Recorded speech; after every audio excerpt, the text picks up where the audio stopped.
서울 내곡동으로 이사한다 그런 기사를 저희가 전해드린 바가 있는데 그 내곡동 사저에 대해서도 이미 장시호 씨가 알고 있었다 그런 얘기가 나옵니다. 자, 읽어드릴게요. 박근혜 전 대통령이 새로 구입한 내곡동 집에 대해서는 최순실이 미리 알고 있었다는데 장시호 씨 이런 얘기를 합니다. 지난해 여름 이모가 박 전 대통령이 퇴임 후에 살 집을 물색할 때 최근 박 전 대통령이 이사한 서울 내곡동 집을 그림을 본 기억이 있다. 이렇게 얘기를 하고 있습니다. 황 소장님. 네. 작년에 그 10월 5일쯤에요. 박지원 그때 국민의당 현 대표가 폭로를 한 게 있죠. 박근혜 대통령이 내곡동에 이명박 대통령에 이어서 제2의 내곡동 사저를 준비하고 있고 아하.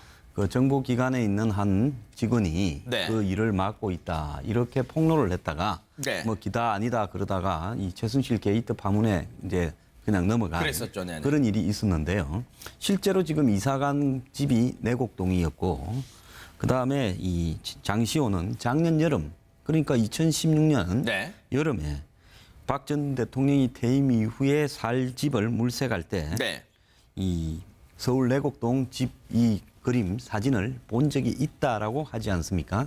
그래서 박 전 대통령이 사실상 지금 구속돼 있는데 집주인이 네. 근데 그렇게 이사를 갖다가 그쪽으로 간다라는 게 정상적으로는 집주인 구속 이후에 집을 갖다가 알아보고 그것도 아하. 한두 푼짜리도 아니고 네. 25억 뭐 30억쯤 되는 집을 알아보고 또 있는 70억쯤 되는 집을 팔고 이런 일이 가능하다고 생각하십니까? 이미 제가 볼 때 작년 이후에 이렇게 진행하기로 되어 있고 그리고 이제 그때 내곡동 사저를 구입하면 그 앞에 경비동 부분을 어떻게 하는가 이런 정부 예산을 네. 갖다 쓸라 한다 이런 폭로들이 있었죠. 그래서 제가 볼 때 저 일은 일찍부터 이미 진행되어 오던 일이었고 네. 그랬는데 이 최순실 게이트가 생기면서 차마 이제 저렇게 이사 가거나 이런 부분이 구설수에 오를까 봐 덮어놓고 있다가 네. 이제 구속이 돼 보니까 당할 거 다 당했으니까 진행을 처음대로 그대로 밟아서 이렇게 한 부분이다. 네. 이렇게 생각이 들고요. 그래서 이제 박 전 대통령이 왜 퇴임 이후에 갈 집을 저렇게 수리도 안 하고 임시로 방치해서 저렇게 했을까? 이 부분은 이미 그걸로 갈 생각은 없이 내곡동으로 가려고 하고 계약금 정도는 사전에 이미 네. 지불이 되어 있는 상황이었는데 아하. 당시 이제 시점으로 봐서는 검찰 수사나 이런 걸 앞두고 있었기 때문에 탄핵 이후에 네. 바로 내곡동으로 또 계약을 해서 가게 되면 네. 여러 가지 여론이 또 안 좋아질 수도 있다. 아하. 이런 부분들 때문에 이제 사저로 이런 귀임하는 네. 이런 어떤 모양을 갖췄다가 네. 그다음에 이제 그러니까 사저가 아무것도 안 돼 있었던 거죠. 아하. 이미 팔기로 돼 있는 네네. 식으로. 예, 그렇다고 봅니다. 장시호 씨가 이걸 여러분 생각을 해보세요. 그냥 자신의 상상력으로 꾸며냈다고 보기에는 진술이 상당히 구체적입니다. 뭐라고 하냐면 이모가 서울 한남동 유엔빌리지가 살기가 어떻냐라고 물어봤답니다. 그러면서 그 양반이 살 것이다. 이런 얘기를 했답니다. 그 양반이 누군지는 여러분들의 판단에 맡기겠습니다. 그런데 이런 진술을 쭉 해나가니까 보다 못한 최순실 씨가 발언권을 얻었대요. 재판부에.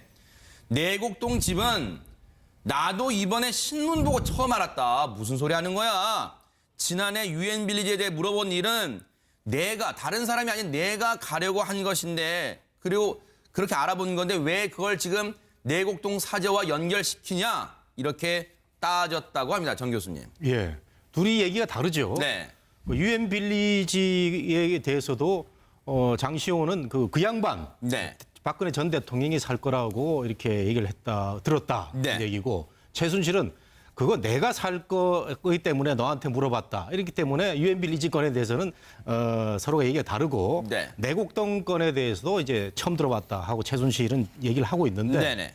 저는 어쨌든 간에 네. 대통령이 지금 구속 중이고 기소 단계에 있는데 이사를 간 게 그렇게 자연스럽지는 않습니다. 아하. 그래서 우리 황 소장이 아주 자세히 분석을 하셨는데 이런 구속 중에 삼성동 집이 뭐 불편하긴 합니다만 네. 이렇게 옮긴 과정이 뭐 예정돼 있었던 것 같기도 하고 네. 그렇다면 과연 이 일을 지금 할 사람이 누구냐라면 최순실밖에 없는데 이 사람은 네. 지금 구속이 돼 있고 아하. 그렇다면 뭐 경호실이라든가 이런 주축이 돼가지고 네. 옮긴 것 같은데 저는 박근혜 전 대통령을 지지하는 많은 유권자들은 네. 이 모습도 좀 부자연스럽다는 생각을 많이들 한다고 해요. 아하, 네. 그래서 더 당당하게 네. 삼성동에 그 주소를 두고 네. 재판 다 받고 네. 나중에 그 어떤 뭐 사면을 받든 이런 네. 식으로 나왔을 때 옮겨가는 바람직한데 네. 너무나 많은 일들이 한꺼번에 벌어지니까 네. 이런 것도 우리가 관심을 갖게 된 거 아니겠습니까? 아하.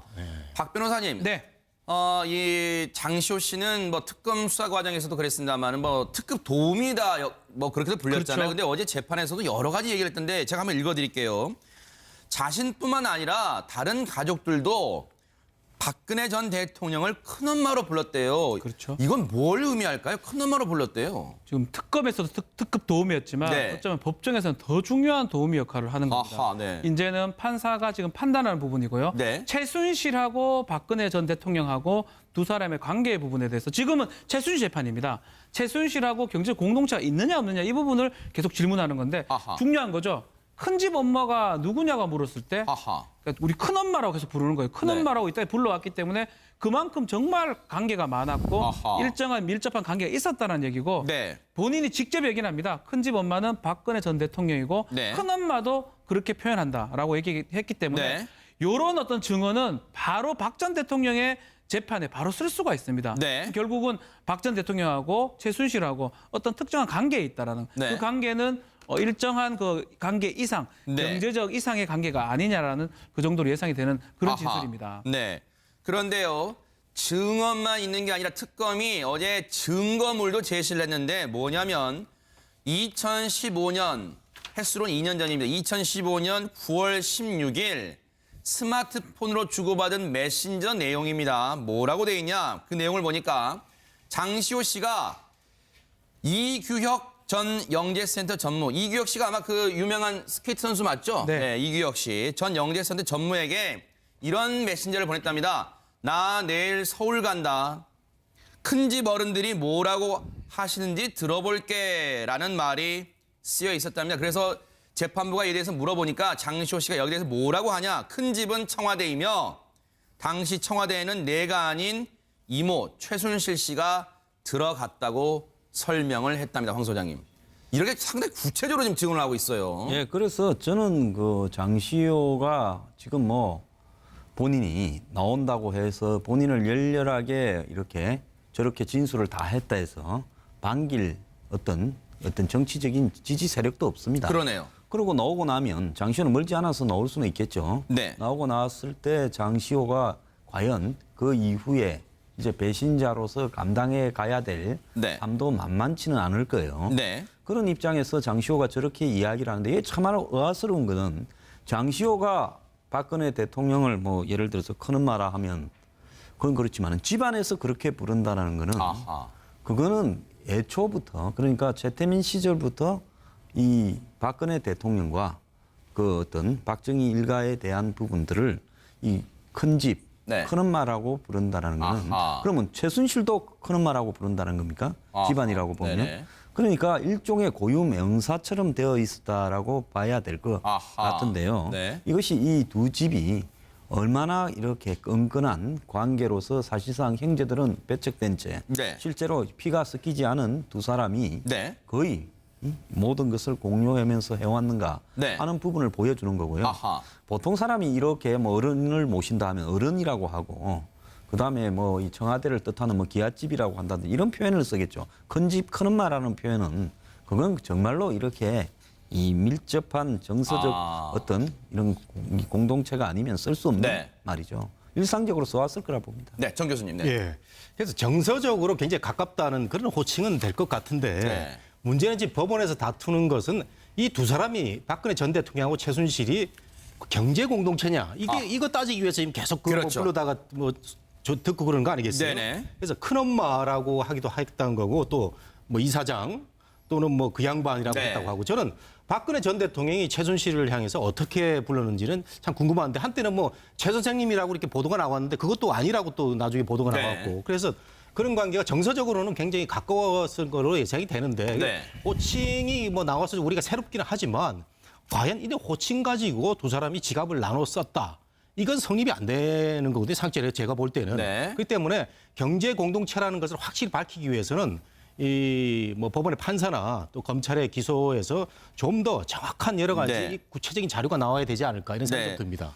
박지윤 변호사님, 저희가 이제 며칠 전에 그런 얘기를 해드렸어요. 5월 2일 날이 이제 박근혜 전 대통령 관한 첫 공판 준비기일 잡혔는데 맞습니다. 네. 이걸 미뤄달라 요청이 들어왔다면서요? 그렇죠. 변호인이 지금 너무 적습니다. 아하. 최명성 네네. 변호사하고의 유영하 변호사 두 네네. 사람밖에 없다 보니까 네네. 두 사람이 아마 기록 검토하고 시간이 좀 걸릴 걸로 보고 네. 공판 준비기일에는 피고인은 참석할 필요가 사실 없습니다. 네. 없는데 이 자체를 좀 연기해달라고 지금 요청을 한 상태고 네. 아마 재판부에서는 준비기일 자체는 뭐 너무 많이는 미뤄주진 않겠지만 네. 일정 시간은 미뤄줄 가능성이 아주 높습니다. 왜냐하면 아하, 네. 그 얘기를 했을 거예요. 변호인단을 새로 꾸리기 위해서 시간이 네. 좀 필요하다. 그리고 아하. 변호인단 꾸리면 그 사람들이 또 검토할 시간이 좀 있어야 되기 때문에 네. 아마 그런 식으로 뭐 연기 신청서가 더 간다 그러면 네. 재판부에서는 받아들일 가능성이 좀 높지 않을까 이렇게 네. 판단이 됩니다. 아니 이럴 거면요, 정 교수님 애초에 뭐 탄핵 국면부터 도와줬던 변호사 한 7명인가를 무더기 해임시켰잖아요. 예. 아니 이럴 거면 왜 해임을 시켰을까요? 그래서 이제 박근혜 전 대통령에 대해서 많이 실망하는 부분이기도 했습니다. 아하. 이 그 법률 대리인들 뭐 네. 갑자기 자른다든가 그것도 이제 뭐 본인들이 밝히겠다고 했는데 앞서가지고 해임을 먼저 시켜버리는 부분이 있지 아하, 않습니까? 네. 그래서 뭐 손범규 변호사라든가 서성건 변호사, 네. 이중환 변호사 다 나름대로 그 사명감을 가지고 굉장히 그 변호를 열심히 한 분들인데 네네. 탄핵 과정에서도 그렇고 이 유영하 변호사한테 밀렸는지 아하. 여러 가지 갈등이 있었는지 모르겠습니다만 네네. 저는 이 변호인단은 많으면 많을수록 좋다고 생각이 되는데 네. 이 과정에서도 박근혜 전 대통령의 그 약간의 그 오기, 네. 본인의 말만 그 잘 듣는 네. 이런 그 변호사들을 그 총애하는 네. 그런 그 과정에서 이 아하. 두 변호사만 남기고 네. 사실상 변호사 한 사람 유영하 변호사고 나머지 한 분은 이제 보조의 역할을 하는 것 같은데 네. 이런 부분이 여전히 박근혜 전 대통령의 집권 당시에 그 권위주의적이고 아하. 그 불통하고 그 오기 어린 그런 정책 집행 모습이 엿보이는 것 같아서 네. 지금이라도 저는 그 열심히 한 사람들 있잖아요. 뭐 손범규, 서성건 이런 사람들 다 그다음에 탄핵 과정에서 그 많이 튀는 그런 원로 그 법조인들에 비해서 이중환 변호사 같은 사람들은 참 그 성실하게 잘 했거든요. 아하, 네. 그 반대 측하고도 잘 협조를 하면서 그렇다고 하면 이 사람들 다시 제가 합류를 시켜가지고 본인이 최대한 네. 법률적으로 방어를 해서 그 밝힐 부분을 밝히는 게 필요하지 않나 네. 생각됩니다. 황 소장님. 그러면 박근혜 전 대통령 입장에서는 대선 전에 어쨌든 물론 공판 준비기에는 출석할 의무는 없지만 어쨌든 대선 전에 자신의 재판이 부각되는 게 좀 탐탁지 않았을까요? 이걸 왜 연기해달라고 그랬을까요? 어쨌든 박근혜 전 대통령으로는 바뀐 정권과 거기에서 전적으로 내 재판을 책임지고 가라 하면서 정치적으로 대응하는 것이 최대의 방어술이라고 보는데요. 네네. 설사 그렇다 하더라도 정치적으로 예를 들어서 이 재판을 대응하는 변호인을 쓸 거냐. 안 그러면 평균 시세대로 네. 변호인에게 제가 봤을 때 평균 시세라면 수억을 줘야 될 겁니다. 수억을 지불하면서 변호사 수임료를요? 변호인을 쓸 거냐. 양자택일을 해야 되는데요. 아하, 네. 그렇다고 박근혜 대통령이 돈이 없는 분도 아니란 말입니다. 네. 집도 팔았으면 돈이 수십억 한 원 35억 차이 났다면서요. 현금이 네. 있지 않겠습니까? 네. 그렇다면 그런 어떤 부분을 해야 되는데 심지어 변호인에게까지도 수첩 변호인 내지는 해전문 변호인처럼 저렇게 믿는 사람만 쓰고 또 나머지는 배척하느냐. 네. 지금 집 문제도에도 그렇습니다. 본인을 위해서의 자신을 지지하는 사람은 수백 명이 거기서 밤을 새우고 그 앞에서 삼성동에서 그러는데 어느 날 그 집이 팔렸다. 그리고 내곡동으로 간다 하면 내곡동은 그 가기도 어렵습니다. 자, 이런 부분들이 네. 자신의 지지 세력에게는 어떤 식으로 비춰질 거냐. 아하. 왜 구치소에 가서도 그런 행동을 하는가 하는 네. 부분에서는요. 아하. 좀 범인으로서는 아. 그 뜻을 이해하기가 어렵습니다. 네. 박 변호사님. 네. 공판 준비기일 5월 2일로 잡혀 있는 걸 연기해달라고 요청은 일단 했는데 네. 재판부가 이걸 꼭 받아줘야 되는 건가요? 아닙니다. 어떻습니까? 받아줄 공판 기일이 아닙니다. 공판 준비 기일이기 때문에 네네. 재판부 판단 같아요. 사안이 중대하고 빨리 신속성이 필요하다면 안 된다. 나와서 준비하자. 있는 네. 만큼은 준비하자 할 수 있고요. 유영하 변호사 측에서 만약 합당한 이유, 곧 변호인이 선임될 거니까 조금만 좀 연기를 해달라. 이렇게 하면 뭐 그것까지 거부할 수는 없는 거거든요. 아하. 뭐 모든 판단은 뭐 법원에서 하는 거고요. 네. 막 신중하게 판단하되 연기될 가능성도 있다. 이렇게 보는 게 아하, 맞는 것 네. 같습니다. 재판부의 판단도 한번 지켜보도록 하겠습니다. 이 그림, 사진을 본 적이 있다라고 하지 않습니까? 그래서 박 전 대통령이 사실상 지금 구속돼 있는데 집주인이. 네. 그런데 그렇게 이사를 갔다가 그쪽으로 간다라는 게 정상적으로는 집주인 구속 이후에 집을 갖다가 알아보고 그것도 아하. 한두 푼짜리도 아니고 네. 25억 뭐 30억쯤 되는 집을 알아보고 또 있는 70억쯤 되는 집을 팔고 이런 일이 가능하다고 생각하십니까? 이미 제가 볼 때 작년 이후에 이렇게 진행하기로 되어 있고 그리고 이제 그때 내곡동 사저를 구입하면 그 앞에 경비동 부분을 어떻게 하는가 이런 정부 예산을 네. 갖다 쓸라 한다 이런 폭로들이 있었죠. 그래서 제가 볼 때 저 일은 일찍부터 이미 진행되어 오던 일이었고 네. 그랬는데 이 최순실 게이트가 생기면서 차마 이제 저렇게 이사 가거나 이런 부분이 구설수에 오를까 봐 덮어놓고 있다가 네. 이제 구속이 돼 보니까 당할 거 다 당했으니까 진행을 처음대로 그대로 밟아서 이렇게 한 부분이다. 네. 이렇게 생각이 들고요. 그래서 이제 박 전 대통령이 왜 퇴임 이후에 갈 집을 저렇게 수리도 안 하고 임시로 방치해서 저렇게 했을까?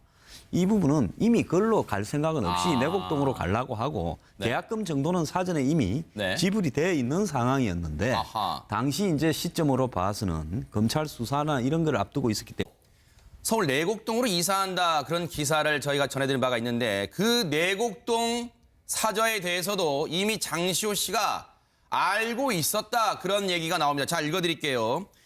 박근혜 전 대통령이 새로 구입한 내곡동 집에 대해서는 최순실이 미리 알고 있었다는데 장시호 씨 이런 얘기를 합니다. 지난해 여름 이모가 박 전 대통령이 퇴임 후에 살 집을 물색할 때 최근 박 전 대통령이 이사한 서울 내곡동 집을 그림을 본 기억이 있다. 이렇게 얘기를 하고 있습니다. 황 소장님. 네. 작년에 그 10월 5일쯤에요. 박지원 그때 국민의당 현 대표가 폭로를 한 게 있죠. 박근혜 대통령이 내곡동에 이명박 대통령에 이어서 제2의 내곡동 사저를 준비하고 있고 그 정보기관에 있는 한 직원이 네. 그 일을 맡고 있다. 이렇게 폭로를 했다가 네. 뭐 기다 아니다 그러다가 이 최순실 게이트 파문에 이제 그냥 넘어간 그랬었죠. 네네. 그런 일이 있었는데요. 실제로 지금 이사간 집이 내곡동이었고 그다음에 이 장시호는 작년 여름 그러니까 2016년 네. 여름에 박 전 대통령이 퇴임 이후에 살 집을 물색할 때 네. 이 서울 내곡동 집 얘기를 들었다 네. 이 얘기고 최순실은 그거 내가 살 거기 때문에 너한테 물어봤다. 이렇기 때문에 유엔 빌리지 건에 대해서는 서로가 얘기가 다르고 네. 내곡동 건에 대해서도 이제 처음 들어봤다 하고 최순실은 얘기를 하고 있는데 네네.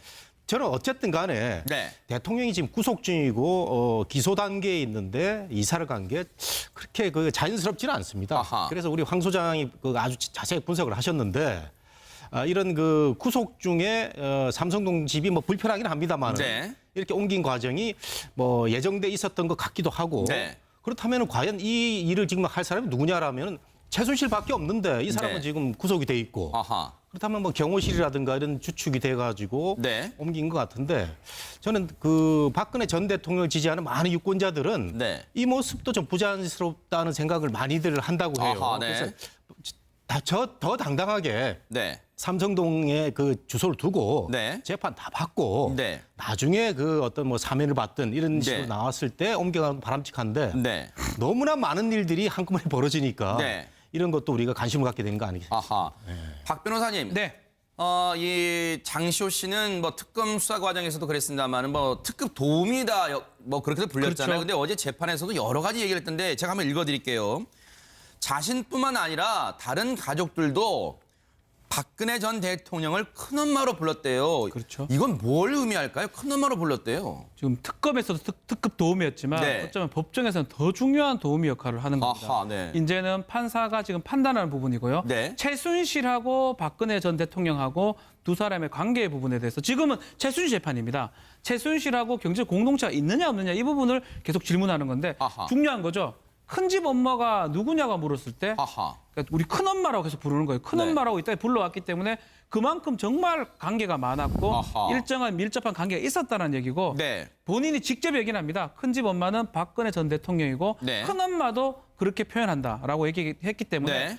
이런 어떤 증언은 바로 박 전 대통령의 재판에 바로 쓸 수가 있습니다. 네. 결국은 박 전 대통령하고 최순실하고 어떤 특정한 관계에 있다라는 네. 그 관계는 일정한 그 관계 이상, 네. 경제적 이상의 관계가 아니냐라는 그 정도로 예상이 되는 그런 진술입니다. 네. 그런데요.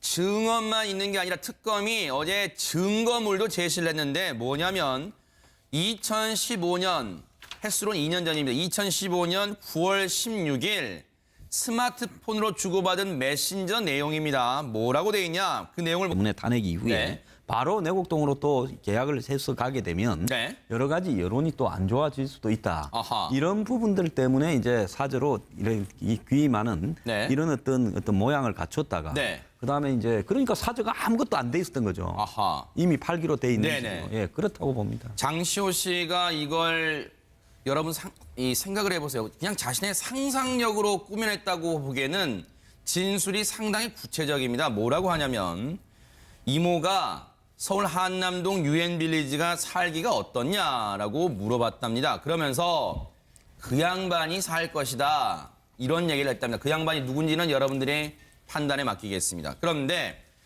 이런 진술을 쭉 해나가니까 보다 못한 최순실 씨가 발언권을 얻었대요. 재판부에. 내곡동 집은 나도 이번에 신문 보고 처음 알았다. 무슨 소리 하는 거야. 지난해 유엔빌리지에 대해 물어본 일은 내가 다른 사람이 아닌 내가 가려고 한 것인데 그리고 그렇게 알아본 건데 왜 그걸 지금 내곡동 사저와 연결시키냐 이렇게 따졌다고 합니다. 정 교수님. 예, 둘이 얘기가 다르죠. 네. 유엔 빌리지에 대해서도 장시호는 그 양반 네. 박근혜 전 대통령이 살 거라고 이렇게